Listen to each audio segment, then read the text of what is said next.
Hi guys, what's up? Welcome back to my channel. So today is a beautiful day. It's overcast, it's drizzling, it's kind of like a breeze going. It's really nice. I'm loving it, and I hope you guys are having a fantastic, blessed, amazing day as well.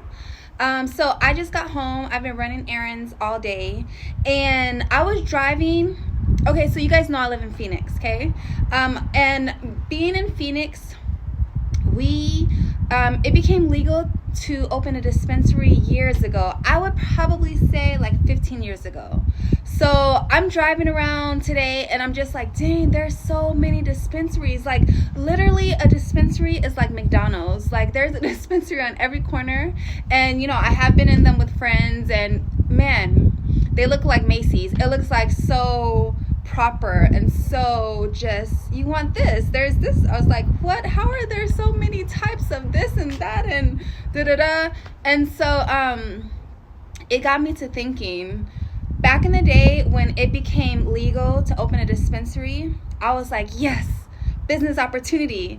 And so I went on the website, I got the paperwork, because I was like, oh my gosh, like I want to open a dispensary, because I've always been very business minded individual. So I'm always trying to have an entrepreneurial mindset, and I come from humble beginnings, so I've always been like, okay, what can I do to get out of my situation? And so I went on the website, I downloaded, there was a you have to do an application. And so when I'm filling out the application, basically you have to have, at the time, now mind you, this is 10 plus years ago, at the time you had to have $250,000 reserve account, you have to have a brick and mortar, which is like a storefront, and you have to have all these requirements. It was a ton of requirements. And not only that, you have to have all these things, and then also you have to get an actual license. A license has to be provided to you, and it was not where you can just submit to apply for a license. It was basically a license by lottery. Ooh, see, it's kind of windy. It was a license by lottery. So who knows if you're going to be chosen. And so when I'm driving today, I'm just thinking about that process that I went through. And I was just thinking how it was just systematically made to, if you were not rich, you were not getting a license. You were not getting a license. Because at the time, I probably had maybe $5,000 in savings. So that's far less than $250,000. And then I didn't have a store. Stores cost a lot of money, even if you lease a storefront. So you had to have all these things before you can even apply for a license, and it was not guaranteed that you were going to get a license. And so I was just kind of driving around looking at all these dispensaries, and it's like, dang, you know what? Sometimes a lot of these systems, most of these systems are set up systematically for kind of the rich to get richer. Because if you didn't have a lot of money, you were not getting it. And if you didn't know anyone to get this license that was lottery, you were not getting you were not getting licensed. So you had to have literally everything, your ducks in a row. You had to be rich. You had to be able to afford just a lease, being there, like a lease to a building, you renting it out, the space, and not generating any revenue for months until you're actually licensed. And then, you have to go through the process of training folks and all that. So, and then also on top of that, I don't know if you guys know, but typically you cannot get a loan from a bank for a dispensary. That and the intimate stores and stuff like that, you know what I'm talking about, you can't get a loan for at a bank. And so you have to have maybe investors, you have to have your own money.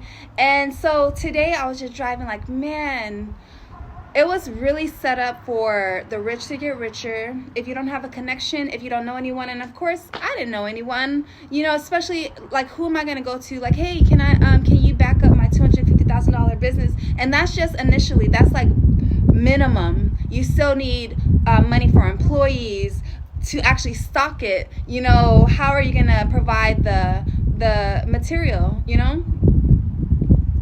know what I'm saying? So I say all that to say, sometimes it's stacked against you. Sometimes the rules are the rules, but I just want to encourage everyone to go for it. Like, now that I look back on it, because I do a lot of reflection, and I do a lot of like, what could I have done differently in that situation? And maybe I could have found an investor. Maybe I could have found something. Maybe I could have found a way in. Maybe I could have started working at a dispensary if I really wanted to, and, you know, talk to the owner and try to figure out like, hey, you know, I'm good for it. Like, back me up. I will work my ass off. You know what I'm saying? Maybe I could have done that. And so this little story time is just a reminder to say, if you have a goal, if you have a dream, you know, you may not be able to get into the front door, but maybe you can get into the back door. Maybe you can get into the window. You know what I mean? So I just say all that to say, go for it. Then it wasn't like a super passion of mine. It wasn't like, oh my gosh, all my life I wanted to own a dispensary. It was kind of like, oh, this would be a cool business, you know.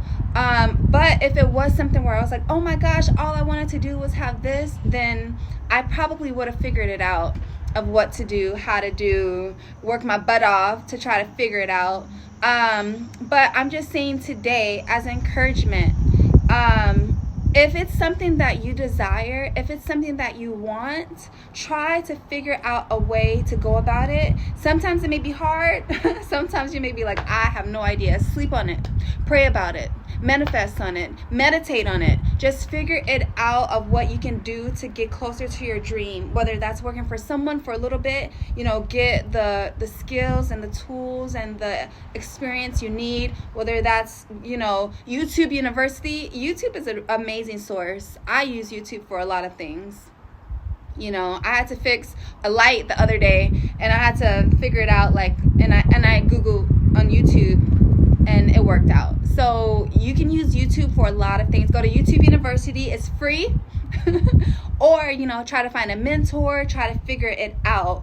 So that's my little rant. And by the way, I looked up, because I'm like, okay, if weed is legal, what about all the moms and dads and people that are in jail for those kind of charges?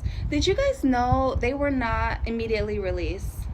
You have to either get a pardon, clemency, and I just thought that was crazy. Isn't that insane? Like, it's legal and people went to jail for this. So people went to jail for something that's now legal, but they're still in jail. And it just goes into the whole prison pipeline, which I definitely want to talk about next time. And you just see, like, man, sometimes things are just not fair. It's just not fair. And mind you, I understand they broke the law at the time, but if it's now legal, you know, I would think that all those folks who did that one charge for that would be released, but that's not the case. It's a whole process. And sometimes it takes a pardon from the governor, or, you know, it depends on, it's state by state. So there's so many things that you have to do. It's not just automatic. Oh, and before I forget, I read a book, and I don't remember the name of it, because, you know, I was driving and I was kind of looking around and blah, blah, blah. And you know how there's like fast food places on every corner? So in the book that I read, I remember this so clearly. Basically in the book, they said that McDonald's is one of the most successful businesses in the whole world, but their business is not food, it's real estate. They typically have the best spot on the block. If you see, it's usually the place that gets the most exposure to traffic, to cars. It's usually the best location. And so the book basically said, and I don't remember the title, but the book basically said McDonald's is not in the business of selling food. That's secondary. Their first business is real estate. Boom. So I say that to say, think outside the box. Okay? Sometimes you may start a business and you think the business is to serve this, but it could be a whole separate business within a business. And just keep an open mind, really, really do your research and just keep an open mind. Think outside the box. Be like, what else can this business be utilized for? What else could we grow from it? What else? Because yes, it is so true. McDonald's sells burgers. I think they sell 1.6 million burgers a day around the world, a day. But they're not in the food industry first. They're in the real estate industry first. And that made so much sense. So, I say my little story time, and I say the little example to just say, listen guys, there is an abundance of opportunity for us, for entrepreneurs, for folks who are wanting a business, for folks who are wanting something other than corporate America. We can do it. You just have to think outside the box and figure out a way to achieve your goals, and don't give up. I gave up on the dispensary because I was like, I don't know.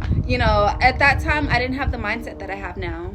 I feel like I was still smart and I was still inquisitive and curious, but it wasn't a passion of mine that I wanted to just continue. But with the information that I have now, I think I could have done really well in that business.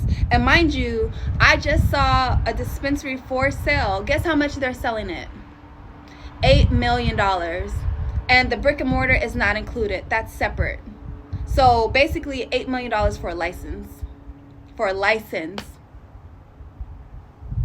If I would have kept on that path, because I don't think the license, to do the lottery for the license, I don't think it was that much. I want to say it was an extra like $150 to put your name in the thing. And that's aside from the $250 reserves that you had to have. So imagine spending $150,000 and being able to sell your license for $8 million. Crazy. But of course, at that time, I didn't have the financial resources or the support, really. That kind of business, you need people to help that you trust, that you're dealing with a lot of inventory. And so, my message today is, think outside the box. Do not give up. As we go into this new year, and even now, we shouldn't need a new year to just, go for our goals. But it's nice to have a fresh start. But as we go into the new year, as we go into another day, I just want to give you guys encouragement. Like, listen, you can do whatever, anything you put your mind to, you can do it.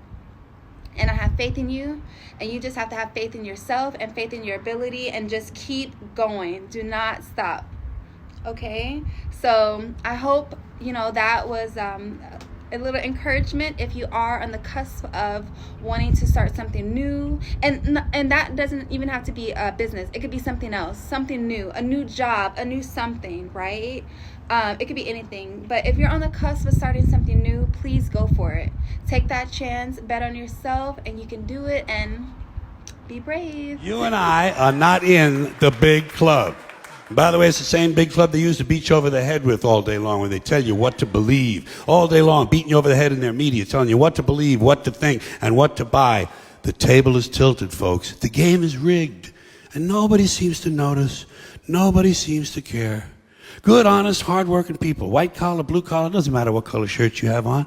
Good, honest, hard-working people continue. These are people of modest means. Continue to elect these rich cocksuckers who don't give a fuck about them.